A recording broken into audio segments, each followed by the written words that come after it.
ও বজ্রবিদ্যুৎ মিলিয়ে এক বিশাল সংকটের আকার ধারণ করেছে। ট্রেনটা দ্রুত বেগে ছুটে চলেছে নিজের গন্তব্যের দিকে। আমি যাচ্ছিলাম পলাশী এক দরকারি কাজে।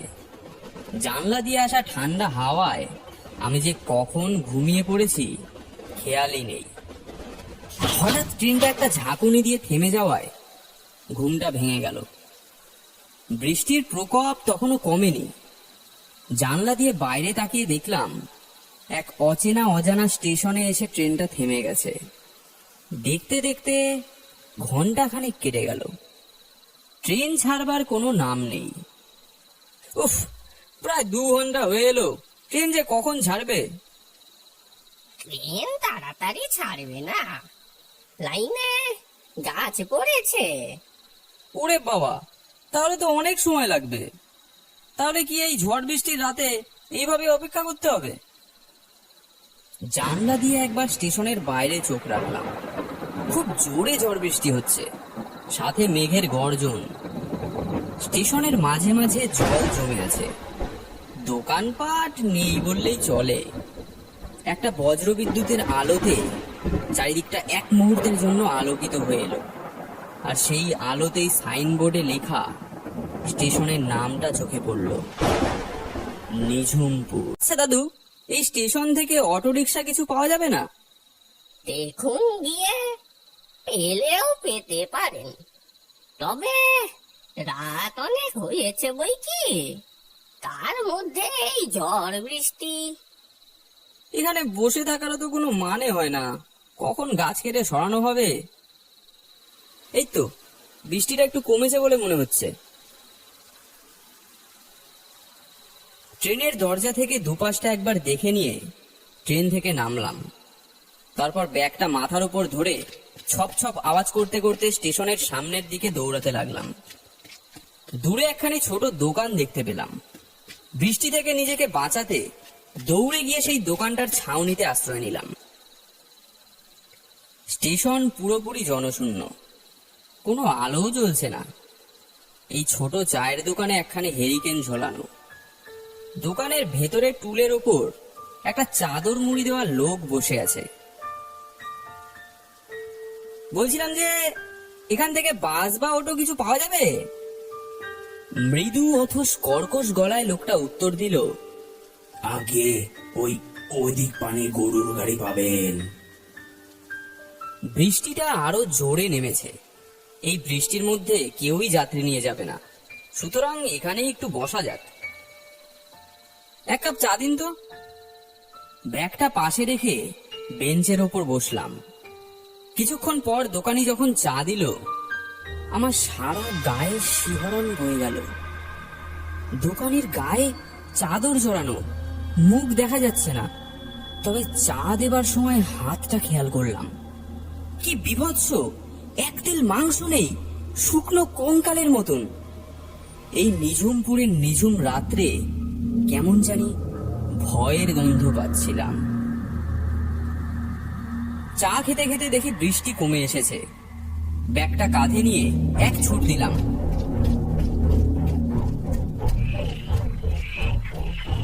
কোন রকমে এক প্রকাণ্ড নিম গাছের তলায় এসে দাঁড়ালাম।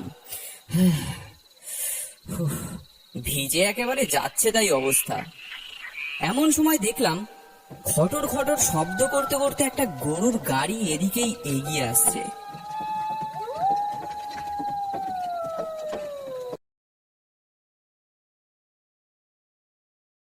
আমি বললাম, এই যে দাদা, এই যে যাবেন।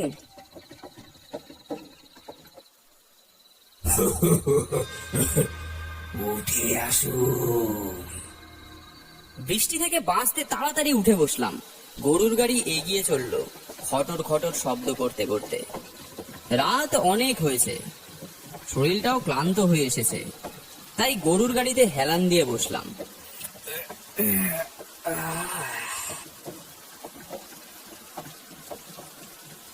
বৃষ্টির ঝমঝম আওয়াজ আর গরুর গাড়ির আওয়াজ আমার কানে আসতে লাগলো। চালককে জিজ্ঞাসা করলাম, তোমার বাড়ি কোথায় হে? চালক ভাঙা গলায় উত্তর দিল, এখানেই। এত রাতে তুমি বৃষ্টিতে ভিজে ভাড়া নিয়ে যাচ্ছ? আমি প্রতিদিন রাতের দিকেই বেরোই। এই নিঝুমপুরে যাত্রী নিয়ে আসাই আমার কাজ। বৃষ্টি আমাদের ছুতে পারে না। আমি একটু চুপ হয়ে গেলাম। ঘুমে চোখটা জুড়িয়ে আসছিল।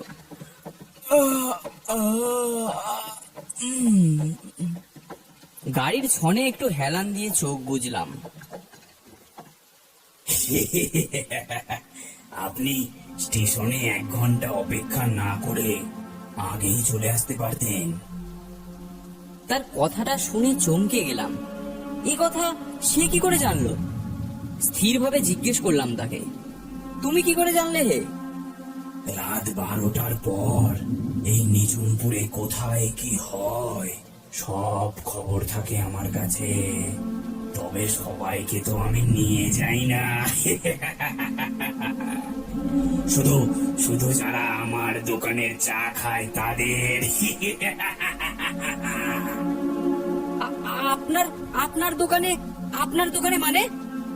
ওই যে স্টেশনের দোকান, আসলে অনেক দিনকার দোকান তো, মৃত্যুর পরেও মায়াটা ত্যাগ করতে পারিনি। কি কি- কি বলছেন? আর ওই চায়ের দোকানদার, কি কি বিভৎস হাত লোকটার! তাই নাকি? দেখুন তো হাতটা ঠিক এইরকম নাকি? এই বলে লোকটা আমার দিকে ঘুরে গেল আর চাদরের ভেতর থেকে হাতটা বের করে আমার সামনে তুলে ধরলো। কি কি বিভৎস সেই হাত! এ তো সেই দোকানির হাত। এক তিল মাংস নেই। ভয়ে আটকে উঠলাম। সেই সঙ্গে ঘুমটা ভেঙে গেল। গাড়ি আগের মতোই ছুটে চলেছে। কি বিদঘুটে স্বপ্ন রে বাবা! তবে এই স্বপ্ন যে পুরোপুরি স্বপ্ন নয় তা বুঝতে বেশি সময় লাগলো না। গরুর গাড়ি থেকে বাইরে চোখ রাখলাম। প্রকাণ্ড এক মাঠ দিয়ে গাড়ি ছুটে চলেছে। সেই প্রকাণ্ড মাঠে কত বৈচিত্র্যময় লোকজন গরুর গাড়ির উদ্দেশ্য করে ছুটে চলেছে। তাদের কিরকম ভয়ঙ্কর শরীর! এই প্রবল বৃষ্টিতেও তাদের গায়ে এক ফোঁটা জল লাগছে না। চারিদিকে জলে পা ফেলার ছপ ছপ আওয়াজ। আমি ভয়ে ভয়ে চালককে জিজ্ঞাসা করলাম, এরা কারা? এরা আপনার মতোই একদিন নিঝুমপুর স্টেশনে নেমেছিল। তারপর এই যে কত যাত্রী নিঝুমপুরে এসে আর যাবার পথ পায় না। কিভাবে যে তারা আসলো আর কিভাবে যাবে কিছুই বুঝে উঠতে পারে না। আমি সেই সব যাত্রীদের পথ দেখিয়ে নিয়ে যাই। যারা যেতে পারে না তারা এই নিঝুমপুরের এদিক ওদিক ঘুরে বেড়ায়। কেউ কেউ বসে বসে কাঁদে, আবার কেউ কেউ গোমায়, আবার কেউ কেউ গাছের উপর উঠে উল্টো হয়ে ঝুলে থাকে।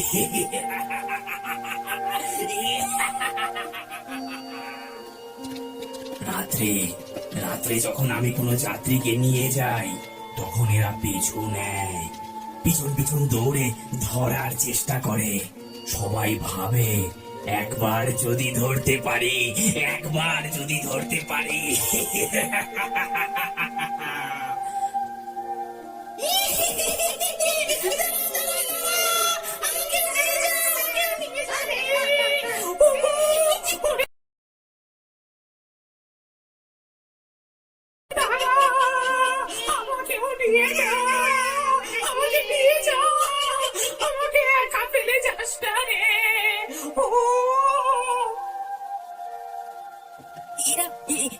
এরা কারা? এরা কোথায় যেতে চাইছে? আর আমরাও বা কোথায় যাচ্ছি? অশরীরীর দেশে। কি বলছেন এসব? বলতে চাইছি যে আপনি আর বেঁচে নেই।